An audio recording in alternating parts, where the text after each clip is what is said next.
नमस्कार, मैं पांडे विजय कुमार। हमारे साथ मौजूद हैं आनंद आचार्य सर।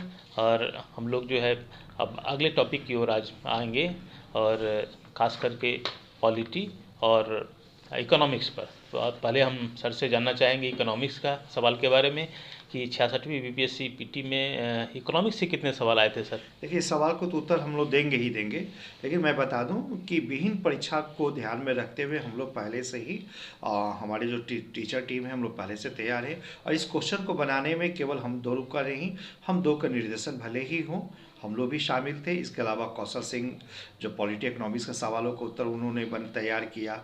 इसके इसके अलावा जो ललित झा सर थे, फिर जीके अनुरागी सर थे, साइंस का सवाल को उत्तर दिया।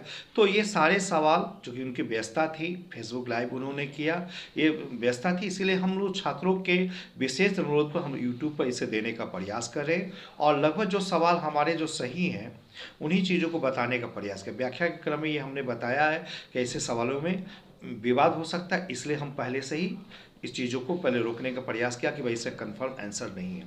हाँ, तो आपके सवाल तो था पॉलिटी का जो सवाल, लगभग 9 सवाल शायद आपने देखा भी होगा, 9 सवाल पूछे हैं। और इकोनॉमिक्स में 15 सवाल पूछे गए। बिहार के इकोनॉमिक्स को जोड़ दिया जाए और अगर भारत के इकोनॉमिक्स को जो है 15 सवाल इसे पूछे गए।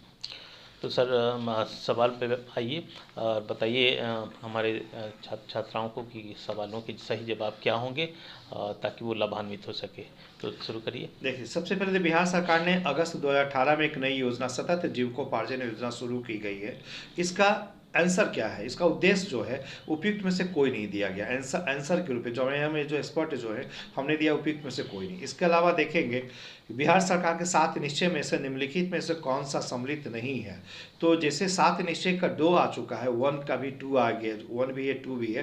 तो दोनों में स्थिति में देखिए, महिला रोजगार की बात है, साफ पीने के पानी की बात आ रही है, सभी परिवारों को रोजगार की आपूर्ति है। इसमें हर घर आता है, लेकिन हर घर में चूंकि परिवार जुड़ा हुआ, इसे उसको जोड़ा जा सकता है, लेकिन बाल कल्याण के बारे में इसे चर्चा नहीं हुई है, इसलिए आंसर डी होगा, बाल कल्याण। इसके बाद बिहार का प्रति व्यक्ति शुद्ध राज्य घरेलू उत्पाद स्थिर कीमतों में पर देश की तुलना में कितना है। ये सबको पता है कि बिहार एक गरीब राज्य है और भारत का जितना राष्ट्रीय औसत है उसके तुलना में लगभग 33.3% के आसपास ही ठहरता है, इसलिए आंसर डी होगा। भारत में खाद्य प्रबंधन का निम्नलिखित कौन सा एक उद्देश्य नहीं है। तो देखिएगा, खाद्यान्नों का वितरण भी है, खाद्यान्नों खरीद भी है, बफर स्टॉक में रख रखा भी है, लेकिन निर्यात उद्देश्य इसका नहीं रखा गया, इसलिए आंसर डी होगा।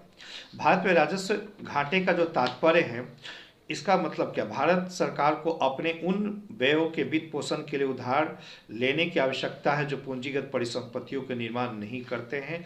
खास करके बी आंसर इसका है, दिया गया है राजस्व घाटे का तात्पर्य में। इसके बाद है कौन सा देश भारत का सर्वाधिक व्यापारिक भागीदारी वाला देश माना जाता है 19-20 में। अमेरिका सबसे बड़ा भागीदार वाला देश है, व्यापारिक भागीदारी वाला देश है। उसके बाद ही चीन का स्थान है।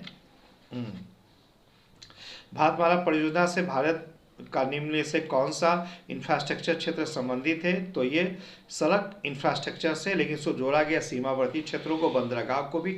हो सकता बीपीएससी इसमें बंदरगाह को जोड़ के उपयुक्त से कोई ना माने, लेकिन समान रूप से मूल कॉन्सेप्ट के दृष्टिकोण से देखा जाए तो सड़क इंफ्रास्ट्रक्चर ही है। इसके भारत में औद्योगिक क्षेत्र की उपलब्धि को मापने के लिए निम्न से कौन सी संस्था औद्योगिक उत्पादन के सूचकांक को जारी करती है। तो ये सीओसो को जारी करती है। इसके बाद व्यवसाय करने की सरलता पर 2020 की रिपोर्ट के अनुसार भारत ने अपने क्रम में सुधार किया, जो कि विगत 77 था, जो अब 63 हो चुका है।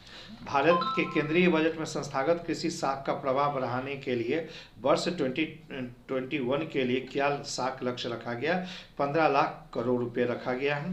पीएम कुसुम योजना का उद्देश्य है किसानों को डीजल किरोसिन पर निर्भरता समाप्त करना, पंप सेटों को सौर ऊर्जा से जोड़ना। इसके बाद है निम्न से भारत का कौन सा व्यापारिक बैंक विश्व के 100 बड़े बैंकों में शामिल। 2 नाम इस पर आता है, कंफर्म नहीं है, एक एसबीआई का भी नाम आता और एचडीएफसी का भी नाम आता। हमारे अनुसार भारतीय स्टेट बैंक होना चाहिए, लेकिन मैं कंफर्म इस पर नहीं हूँ। भारत सरकार ने, नेक्स्ट क्वेश्चन से, भारत सरकार ने 2021 के बजट में एक नई योजना निर्भीक घोषित की है। अर्थव्यवस्था में से निम्न से कौन सा क्षेत्र इस योजना से लाभान्वित होगा, वह है कृषि क्षेत्र। उसके बाद का बिहार सरकार ने 1 अप्रैल 2019 से सार्वजनिक वित्तीय प्रबंधन प्रणाली शुरू की। ये ऑनलाइन और कागज रहित बनाने के लिए, इसे राज्य में समस्त वित्तीय कार्यकलापों को ऑनलाइन और कागज रहित बनाने के लिए बात चर्चा हुई है। भारत सरकार ने जो 2 जनवरी 2020 को बिहार राज्य को कृषि कर्मण पुरस्कार दिया। पुरस्कार दिया गया मक्का और गेहूं के उत्पादन के लिए दिया गया है।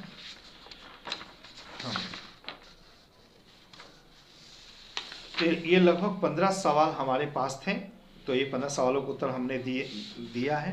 अब हम नेक्स्ट विजय जी से अपेक्षा करेंगे पॉलिटी का सवाल का उत्तर आप दें।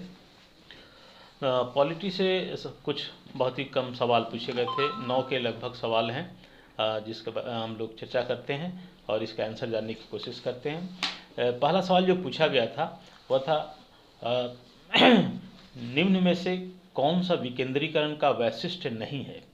तो इसमें ऑप्शन सी है, स्थानीय समुदायों में आत्मविश्वास को नहीं जगाना। ठीक है, इसका ऑप्शन होगा सी। फिर अगला सवाल है, ब्रिटिश शासन काल में संविधान के विकास में कौन सा कानून ऐतिहासिक नहीं था। तो उसमें regulating act, charter act, government of India act, ये सब ऐतिहासिक थे। एक जो protection of civil rights act 1955, ये तो ये नहीं था, इसलिए ऑप्शन डी इसमें सही जवाब होगा। अगला सवाल है, हाल ही में संसद की नई इमारत के निर्माण की बोली किसने जीत ली है। तो इसमें टाटा प्रोजेक्ट लिमिटेड ने इसकी बोली जीती है और उसी को ये सौंपा गया है जिम्मा। तो इसका ऑप्शन है सी। अगला सवाल है, भारत के संविधान का कौन सा अनुच्छेद भारतीय निर्वाचन आयोग की स्थापना से संबंधित है। तो अनुच्छेद 324, जिसका ऑप्शन है ए, ये सही जवाब है। अगला सवाल है, वर्तमान में राष्ट्रीय महिला आयोग की प्रमुख कौन है। तो इसमें जो है अभी राष्ट्रीय महिला आयोग की प्रमुख हैं रेखा शर्मा। हालांकि इसमें विगत वर्ष में ये 3 महिलाएं बनाई गई थी, ममता शर्मा, ललिता कुमार मंगलम और रेखा शर्मा, लेकिन रेखा शर्मा को भी कार्यकारी रखा गया था, बाद में इनको ये कर दिया गया, परमानेंट कर दिया गया। तो सही जवाब होगा रेखा शर्मा, ऑप्शन सी। अगला सवाल है, विधि या नियम या कानून का अधिराज का मतलब क्या है। तो ऑप्शन ए है, सभी के लिए एक कानून और सभी के लिए एक न्याय तंत्र। तो सही जवाब यही है, ऑप्शन ए। अगला सवाल है, पंचायती राज संस्थाओं को 29 कार्यों की सूची किस अनुच्छेद के तहत दी गई है। तो अनुच्छेद 243 जी के तहत दी गई है। अगला सवाल है, नागरिकता संशोधन कानून कब पारित हुआ। तो नागरिकता संशोधन कानून जो है 11 दिसंबर 2019 को पारित हुआ था, इसके लिए इसका ऑप्शन है बी।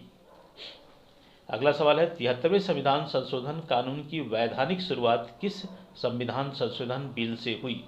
तो इसकी शुरुआत हुई थी 64वां संविधान संशोधन बिल से। तो ऑप्शन है डी, तो सही जवाब होगा डी। तो पॉलिटी में इतना ही सारे सवाल थे जिसका हम लोगों ने आंसर देखा। तो आज बस इतना ही, फिर हम लोग अगले ये में मिलेंगे बाकी सवालों के साथ। तब तक के लिए नमस्कार।